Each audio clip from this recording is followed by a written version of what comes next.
It is the last Friday of March. Reminder, drink water. You should be doing that shit every single day, but drink water so you will have less of these spasms and spasticity. Give me something to celebrate and recharge my shit, Professor Kendrick.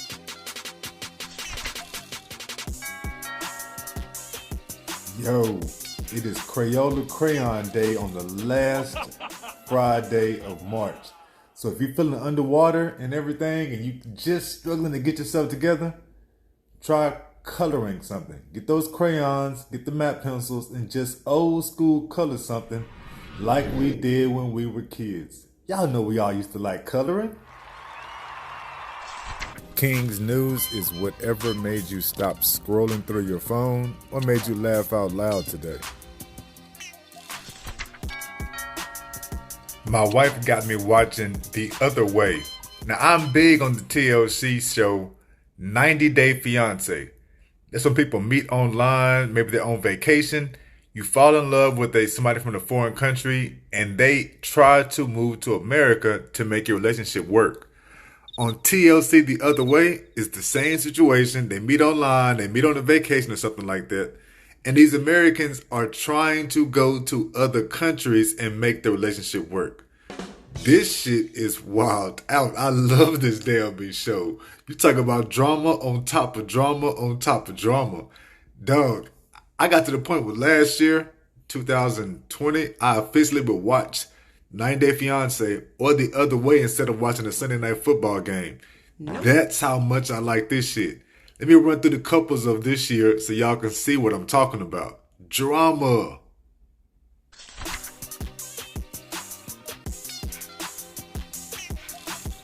Okay, we're going to start off with the couple Jen and Rishi. Jen is from America and she goes to India because she meets Rishi in the hotel lobby. He's a model and everything. The reason why I'm struggling with this one is because this is an American, again, going to a foreign country and trying to impose the way we do things on them. With them, it's going to be the prearranged marriage. Rishi's parents have already got it set in their mind that they're going to get him a prearranged marriage. They're going to find a wife for him. They not studying an American, especially this older Jen. He hasn't told his parents shit. She's trying to force him to tell his parents shit. They stay going they stay going through some bullshit. I am kind of pulling for them though. I am kind of pulling for them though.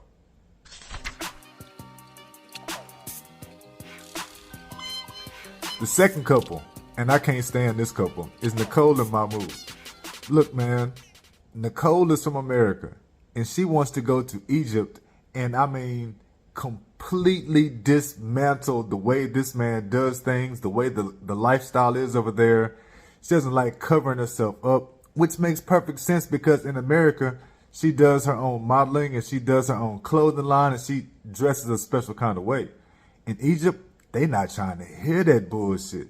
And they stay arguing. I mean, big time arguing and beefing over her dress code because Mahmoud is under pressure. My boy doesn't want to have a wife that doesn't go by the rules. Like over there, you can fuck around and get killed. You can get killed in Egypt for not dressing the right way. So he has a true concern and worry for her. But look, man, this couple I have said since they started out, they ain't gonna make it. These motherfuckers ain't gonna make it. No way. She needs to get back to America as soon as possible.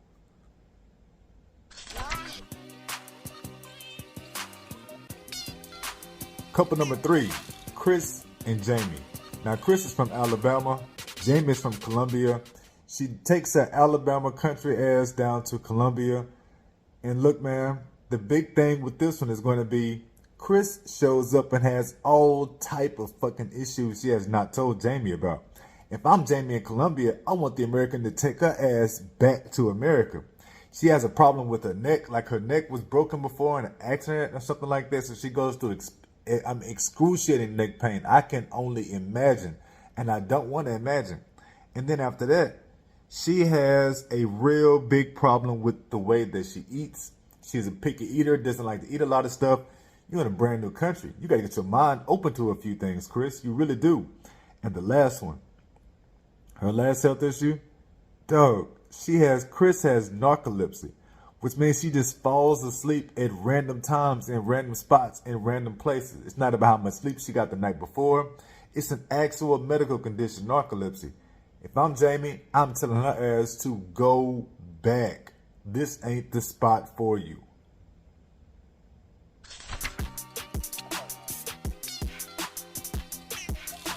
Couple number 4. Woo. Debbie and Osama. Debbie is American. She ends up moving to Morocco. She is 43 years younger than Osama. Oops. I'm gonna say it again. My bad. 43 She's 43 years older. years older. Not 43 years old. 43 years older. And he's like 24. So that means she's damn near 70. And they connected because Osama loves her spirit. He loves the way she makes him feel. Like they look kind of cute. I mean, whatever, man. They look like they can make it, but hell no. How do you take your damn near 70-year-old ass to Morocco and think you're gonna live and do this farm life and do this shit that he does? It is not going to work. She's another one of the couple that I thought, why the hell is she going there? Her son is a police officer in America. Girl, you know he is dead set against it. He has been on camera several times. I don't want my mama to go. I don't know this dude. I don't trust this dude. I totally get it. I would not want my mother to go either.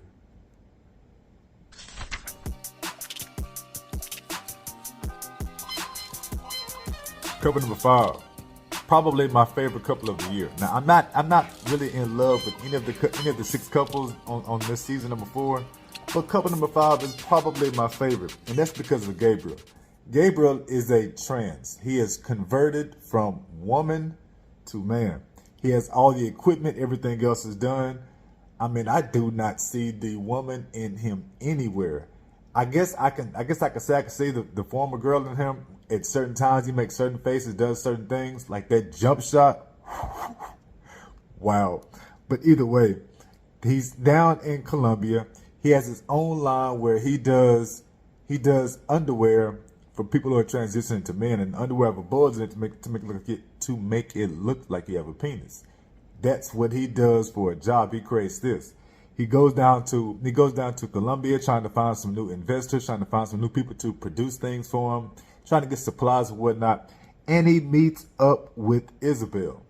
Boom, they connect. Isabel has kids. The kids get along with Gabriel. The kids know Gabriel used to be a girl. They're not tripping at all because the communication, everything with them just seems to be so damn good.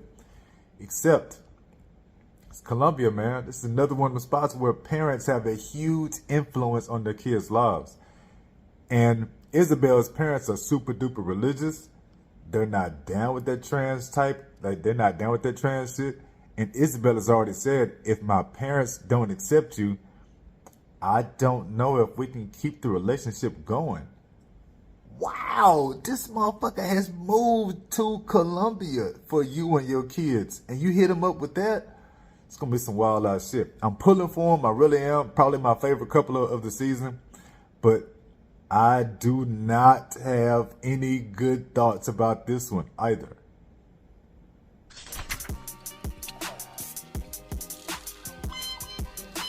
The last couple in this shit show of a season, and I really am serious, it's a shit show of a season. I don't think any of the 6 couples are going to make it. But the last one is Danielle and Johan. Danielle is a New York teacher. She's older than Johan. She met him on a vacation, fell in love with the cat. Dog, I swear this dude looks like he's about 3 feet taller than her. I mean, he looks like Johan looks a solid 3 feet taller than her. And she stays on his ass for saying he acts young and he lies and he makes mistakes. She gets on him all the time for lies. I mean, little bitty shit. Meanwhile, the entire time they have been dating and doing this online chit chat and building plans, this man, Johan, and his family think he is going to New York to make this thing happen. He, of course, thinks that Danielle is like rich or something, and she ain't. She is a public school teacher. Y'all know we are not rich at all.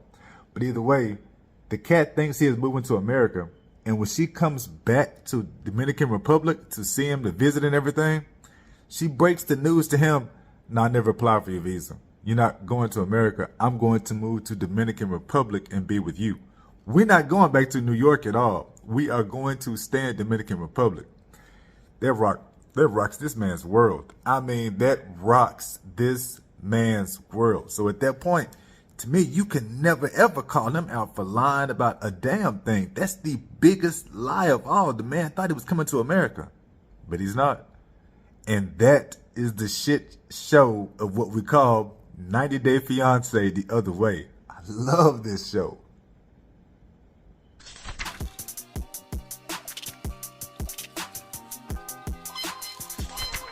So here we go with the gratitude journal, swinging and banging on the ones and the twos.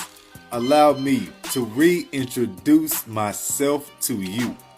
I'm Kendrick Avant, your professor of gratitude, because all I'm ever going to do every single day is remind you to write down these stories of why you are grateful.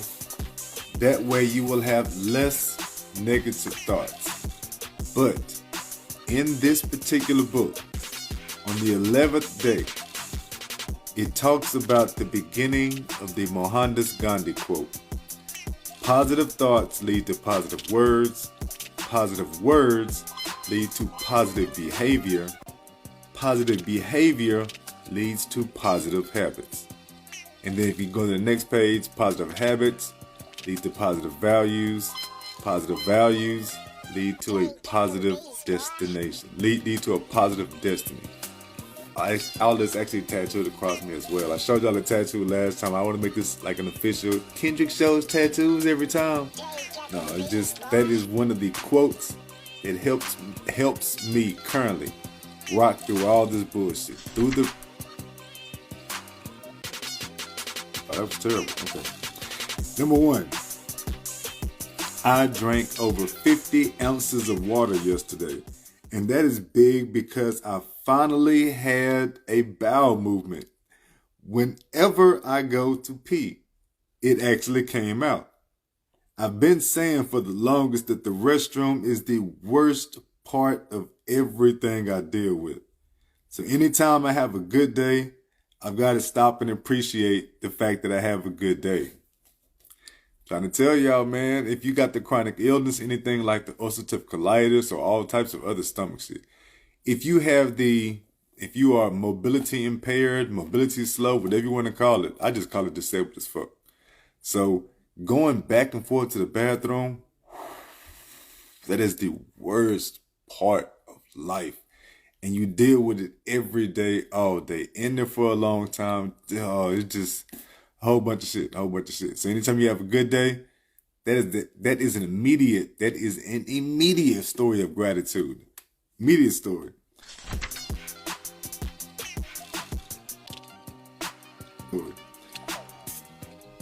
Gratitude number 2. I folded up 3 baskets of clothes. I washed 3 baskets of clothes. And since my wife speaks acts of service, that's her love language, acts of service, then that should get her attention and that should get me some points. I'm not going to be shy about it. I appreciate my wife. I love my wife. I have a super big crush on her. So when I found out that she speaks acts of service, when I understood and knew about love languages, I knew I had to add that to my repertoire, and that has made me a whole lot better communicator. And that was something I used to always write about and be grateful for in the gratitude journal. So, boom. Folding up baskets of clothes, that's not my shit. But being disabled, I can't do a whole lot. So me doing little shit like that, because everybody knows, it's like dishes and laundry never ever stop in the house, especially if you got kids. Dishes and laundry never ever stop. And everybody's good for washing the clothes and leaving them suckers in baskets. Just baskets on top of baskets. Or you'll have one basket with 2 or 3 people's clothes in it. No, I got the baskets washed, folded, and I put them up. I did the whole trifecta. That's a story of gratitude.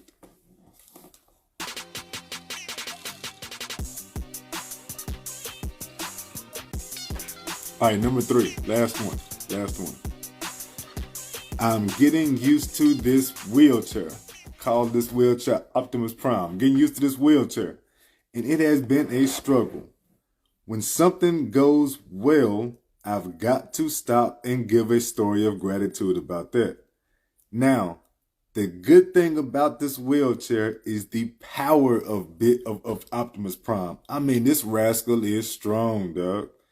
It rolls over doorways, it goes over stops, it collides and just keeps running over shit.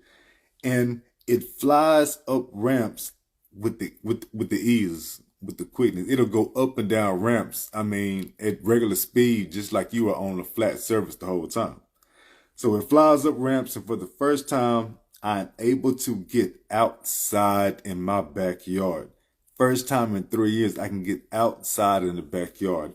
Even when I had the other wheelchair, it was like an act of God to get me out there. It took the wife, it took all of the kids they had, man, it was a whole bunch of shit.